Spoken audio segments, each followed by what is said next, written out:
2016 NASA என்ன பண்ணிக்கிறாங்க, ஒரு விண்கலத்தை அனுப்பிவிட்டாங்க. அந்த விண்கலத்துக்கு என்ன வேலைன்னு சொல்லிட்டீங்கன்னா, இங்கேருந்து ஒரு 70 லட்சம் கிலோமீட்டர் தூரத்தக்கூடிய ஒரு மலையளவு உள்ள ஒரு சின்ன கோள்ல இருந்து ஒரு 2, 3 கிலோ மண்ணை சேகரித்து கொண்டுட்டு வந்து பூமியில் கொடுக்குறது தான் அதோட வேலை. கொடுத்துட்டு அது வேறு கிரகத்துக்கு போய் மறுபடியும் எடுத்துகிட்டு வரும். அப்படி அவங்க அனுப்பிவிட்டாங்களா, அது ஒரு 70 லட்சம் கிலோமீட்டருக்கு போய் 2016 அனுப்பிவிட்ருக்காங்க. அது 2020 போய் சேர்ந்துருக்குது. ரிட்டர்ன் வந்தது 2023 ரிட்டர்ன் வந்திருக்குது. அப்படி வந்தவட்டி என்ன பண்ணியிருக்குது, அது வானத்தோட விண்வெளியோட மையத்தில் வந்து வளிமண்டல மேலடுக்கு பகுதியில் போயிட்டு அங்கே விண்கலம் என்ன பண்ணிக்குது, அங்கேருந்து கொள்கலனை கீழே இறக்கி விட்ருக்குது. கொள்கலனை என்ன எல்லாருக்கும் தெரியும் இல்லைங்களா, அது வந்து ஒரு குடுவை மாதிரி அந்த மண்ணில் ஸ்டோரேஜ் பண்ணி அதில் வச்சுருக்கோம். அதில் என்னன்னு சொல்லி கேட்டிங்கன்னா, பூமியிலேருந்து மேலேருந்து கீழே விழும்போது உராய்வு தமிழ் தீ பிடிக்காமல் இருக்கிறதுக்கோசரம் நம்ம விமானத்தில் கருப்பு பெட்டி செய்வாங்க இல்லைங்களா, விமானத்தில் கருப்பு பெட்டிக்கு என்ன வேணும்னு சொல்லி கேட்டிங்கன்னா, எந்த அளவு பிளாஸ்ட் ஆனாலுமே சரி அந்த கருப்பு பெட்டி அப்படிங்கிறது பாதுகாக்கப்படும்.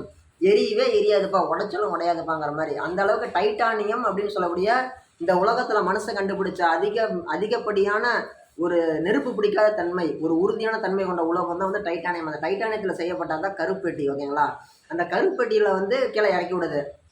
சரிங்களா, அப்படி இறங்கின வாட்டி வந்து பார்த்தீங்கன்னா, நீங்கள் கேட்கலாம் விமானத்தில் ஏப்பா கருப்பெட்டி வந்து பாதுகாக்கப்படுதுன்னு. அதில் என்னன்னு சொல்லிட்டிங்கன்னா, டிரைவரு அதாவது பைலட்டில் என்ன பேசிக்குவாங்க அப்படிங்கிறது வந்து அதில் ரெக்கார்ட் ஆகும். ஓகேங்களா, அதாவது சப்போஸ் விமானம் ஏதாவது விபத்துக்குள்ளாக போகுது அப்படின்னா, ஏதாவது ஒரு நடக்க போகுது அப்படின்னா, அவங்க 2 பேரும் என்னென்ன பேசிக்குவாங்க, என்னடா இது இப்படி ஆக போகுதுடா, அடி அப்பா இவங்களாம் முன்னே காப்பாற்றினா போகுதுடா, எங்கே இறக்கி விடலான்னு பண்ணி சொல்லி பேசிக்குவாங்களா. அப்படி அவங்க பேசுறதுலாம் வந்து ஆட்டோமேட்டிக்காகவே அது வந்து ரெக்கார்டு பண்ணிக்கும். ரெக்கார்டு பண்ணி உள்ளே ஸ்டோரேஜ் பண்ணி வச்சுக்கும். சப்போஸ் விமானம்லாம் வெடிச்சு போயிடுச்சு அப்படின்னா உள்ளே இறங்கி அந்த கருப்பட்டி பத்திரமா இருக்கும். அதை எடுத்துகிட்டு போய் இவங்க ரெக்கார்டு போட்டு கேட்பாங்க, அவங்க கடைசியாக என்ன பேசிக்கிட்டாங்க, கடைசியாக விமானத்துக்குள்ளே என்னென்ன நடந்துச்சு, அவங்க உரையாடல் எப்படி இருக்குது, அவங்க எண்ணம் மட்டும் எப்படின்னு தெரிஞ்சுக்குவாங்க. அப்படிப்பட்ட ஒரு கருப்பு பெட்டி செய்கிறது தான் டைட்டானியம். அந்த டைட்டானியம் அப்படிங்கிற ஒரு உலோகத்தில் தான் வந்து அந்த கொள்கலன் அப்படிங்கிறது கீழே இறக்கி விட்ருக்குது. அது வந்து அமெரிக்காவில் ஒரு பாலைவனத்தில் வந்து இறங்கியிருக்குது.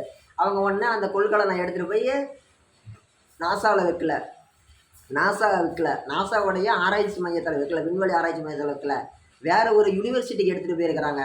எங்கே ஏன் எதுக்கோசரம் எடுத்துகிட்டு போய்க்கிறீங்கன்னு சொல்லி கேட்டிங்கன்னா, அவங்க ஜப்பானுக்கு கொஞ்சம் பங்கு அதில் மண்ணு கொடுக்க வேண்டியது இருக்குது. என்னப்பா சொல்கிற, அமெரிக்கா தான் வந்து ஜப்பான் மேலே ஹிரோஷிமா நாகசாகி மேலே அணுகுண்டு போட்டாங்க, அவங்களுக்கு இவங்களுக்கு என்ன தொடர்புன்னு சொல்லி கேட்டிங்கன்னா, ஆமாம் வெளியிலேருந்து பார்க்குறது தான் சண்டை பிடிக்கிற மாதிரி இருக்கும். ஆனால் அவங்களுக்குள்ள வர்த்தக ரீதியாக நட்பு ரீதியாக நிறையா பழக்க வழக்கம் இருக்கும். அப்படி தான் வந்து பார்த்திங்கன்னா ஜப்பான் என்ன பண்ணிக்கிறாங்க, அவங்க அனுப்பிவிட்ட ஒரு விண்கலத்திலேருந்து கிட்டத்தட்ட வந்து பார்த்திங்கன்னா ஹியாசுகா அந்த ஒரு கிரகம், அந்த கிரகத்திலேருந்து எடுத்த அந்த மண் வந்து அமெரிக்கா இவங்க பங்கு கொடுத்துருக்காங்க. அதே மாதிரி இவங்க திருப்பி பதில் கொடுக்கணும்ல, அதுக்கோசரம் நீங்கள் கொண்டு வந்திருக்காங்க. ஓகேங்களா, சரி சபரி இதெல்லாம் நடந்துடுச்சு. சரி, அந்த விண்கலம் எங்கே போயிருச்சுன்னு சொல்லி கேட்டிங்கன்னா, அது எப்படி கொண்டு வந்து இங்கே கொடுத்துட்டு போணுச்சோ, மேலேருந்து கொழுக்கலனை கொடுத்துச்சோ, அதே மாதிரி வந்து பார்த்திங்கன்னா அடுத்த ஒரு கிரகத்தை நோக்கி அது போயிருக்குது. மறுபடியும் அங்கேருந்து ஒரு கொள்கலனில் மண்ணை எடுத்துகிட்டு வந்து மறுபடியும் இங்கே இறக்கணும். சரிங்களா, இது எப்போ நடந்து சொல்லிங்கன்னா 2029 வேற ஒரு கிரகத்துக்கு அந்த விண்கலம் அப்படிங்கிறது போய் சேரும். அந்த விண்கலத்தோட பேர் ஒரேசிஸ் ரெட் கேப்சூல். ஓகேங்களா, அது போய் சேரக்கூடிய கிரகத்தோட பேர் வந்து பார்த்திங்கன்னா அப்டோஃபிஸ்ன்னு இவங்க பேர் வச்சு ஒரு கிரகத்துக்கு தான் அது போயிட்டுருக்கு. 2029 போய் சேரும். அங்கே மண் எடுத்து ரிட்டன் 2034 வந்து இங்கே அதை இறக்கி விட்டுச்சுன்னா அதோட பணி முடிஞ்சது. இதுக்கு வந்து பார்த்திங்கன்னா நீங்கள் வந்து கேட்கவே இன்ட்ரெஸ்டிங்காக இருக்குல்ல. ஆமாம், இந்த உலகம் நம்ம நினைக்கிறத விட எங்கேயோ எவ்வளவோ முன்னேறி போயிட்டு இங்கே தான் நம்ம வந்து சின்ன சின்ன விஷயத்துக்குலாம் சண்டை போட்டு அறியாமையின் காரணமாக, புரியாமையின் காரணமாக, தெரியாமையின் காரணமாக எதுக்கோ சண்டை போட்டு டைம் வேஸ்ட் பண்ணிட்டு இருக்கிறோம். அடிமையாட்டம் போய் வேலை செஞ்சுட்டு இருக்கிறோம். இது எல்லாமே எப்போ மாறும்னு சொல்லி கேட்டிங்கன்னா, மக்களுக்கு விழிப்புணர்வுங்கிறது வந்தால் மட்டும்தான் மாறும்.